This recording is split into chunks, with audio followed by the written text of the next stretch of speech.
Hello again, fellow cheapskates. I'm Poor Andy, the Dungeon Miser, and I'm back again for another festive special episode to celebrate saving money on overpriced miniatures. So grab your mug of wassail, because I have two projects for you in this special holiday episode. For the first project, it's time for my favorite monster of the season, the Krampus. A classic of alpine folklore, this hairy beast is actually a servant bonded to Santa Claus and follows him around wherever he goes. And where Santa rewards good children with dried fruits and toys, it is the job of Krampus to capture the naughty children in his satchel and drag them to his cave of fire. For my version of the Krampus, I wanted something to complement the power and grandiosity of a Dungeons & Dragons Kris Kringle, so I turned Krampus into a horned giant. This beast awakens in winter at the orders of St. Nick to gather men of the wicked alignments into his magic satchel and drag them into the fiery underworld. I'm basing Krampus on one of my favorite things, and that is a cheap action figure. I'm using one of these Orc Rise figures I found in a Dollar General store a few years ago, around the time the Warcraft movie came out. You can use any monster action figure that looks good, or you can try to find these for sale on eBay and various other web stores. I'll put some still photos up here to help your search. This guy is pretty much perfect for what I want as is. I just need to add some enhancements. For the sack of captives, I'm using some 30mm army men. These are the right scale for my normal figures, and super cheap. If you don't have any of these, do a search for 1.25-inch soldiers, and you should find plenty of cheap ones. I snipped the bases and weapons off the soldiers and then nicked the inside of their legs so I could bring them together in the bundle, and then glued 3 soldiers together.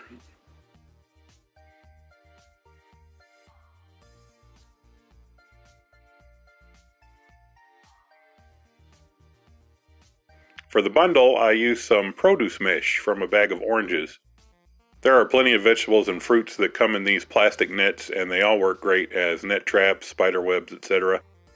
I trimmed some of the mesh to size and then wrapped a cluster of the men in it. A few drops of glue to hold it in place, and then a little heat from a votive candle to shrink it down.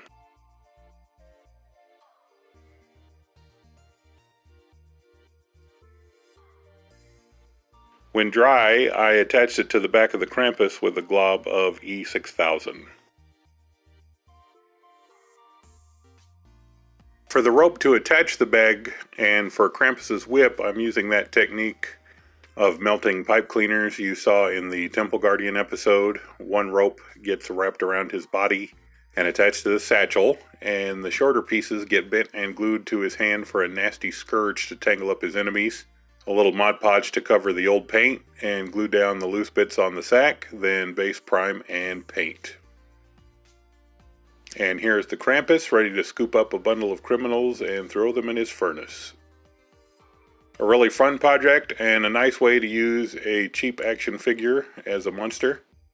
As you can see, repainting and accessorizing is a simple way to make giants and demons out of the toys you find at garage sales and thrift stores. Price was good, $1 for the orc, 3 pennies for the soldiers, a penny for the base, and a penny for art supplies. So $1.05 for a fun holiday boss monster. So now on to the new year, and the New Year's puts me in mind for time magic. You may have seen the miniature for the Age of Sigmar game called the Chronomantic Gears, and it is used as a magic spell focus in that war game for time controlling magic, making monsters move forward or backward in time. I'm not a fan of the game, but I really like the look of this mini, so I wanted to recreate it as a time magic artifact for my own games. My version of the Chronomatic Gears are made from a small pile of steampunk buttons I picked up from Walmart. I got a big box of these for $5, but there are plenty of alternative sources for these types of gears out there. I selected a few different sizes of gears and one of the clock face buttons.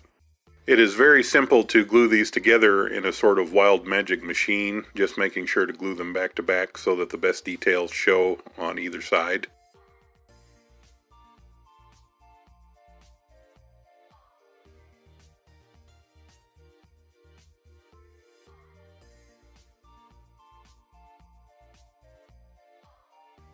Once I had the general shape I liked, I snipped up various lengths of wire and paper clips and bent them to create lines of power that arc from the artifact to the ground.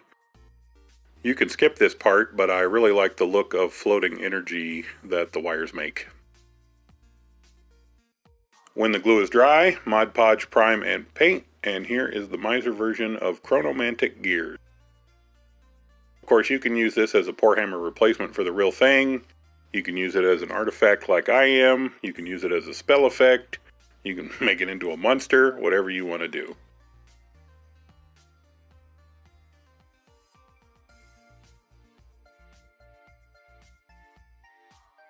Price was good for these, 26 pennies for the gears, a penny for the base, and a penny for art supplies, so 28 pennies each, or about 4 for $1.